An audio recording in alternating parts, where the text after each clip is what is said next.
Hey guys, tonight I'm going to be talking about the grace of God. In Galatians chapter 1 and verse 6, Paul, he's writing to the Galatian church because they had turned away from the grace of God.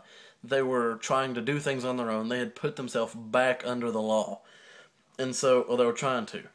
And so, in Galatians 1:6, he says, I marvel that you are turning away so soon from him who called you into the grace of Christ to a different gospel, which is not another, but there are some of you who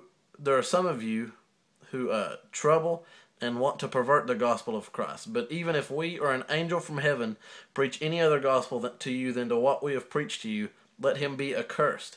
As we have said before, so now I say again, if anyone preaches any other gospel to you than what you have received, let him be accursed. Do I now persuade men or God?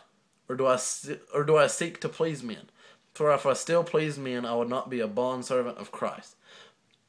And so he's saying, it doesn't matter if an angel appears to you and tells you something contrary to the grace of God. It's not. If it tries to put you back under the law, it's not of God. And it's not the gospel. It's not, and that's what he says is a different gospel. He says it's not a gospel at all, talking about going back under the law. Because what's the good news there? And he even, look over in Galatians chapter 3, verse 1, he says, O foolish Galatians, who has bewitched you that you should not obey the truth, before whose eyes Jesus Christ was clearly portrayed among you as crucified? And then he says, this only, and this is where we see what he's actually talking about this whole letter. He said, this only I want to learn from you. Did you receive the Spirit by the works of the law, or by the hearing of faith? Are you so foolish, having begun in the Spirit, are you now being made perfect by the flesh? And the answer is no. See, he said, are you turning away? He said, why have you turned away from him, from Jesus? This is showing us that he is the grace of God.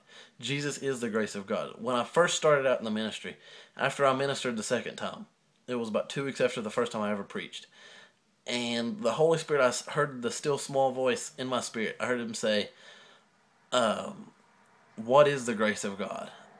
And I was like, oh, that's easy. And I had no idea.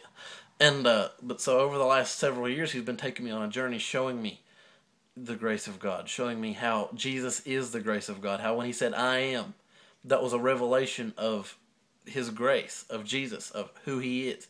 He is all we need.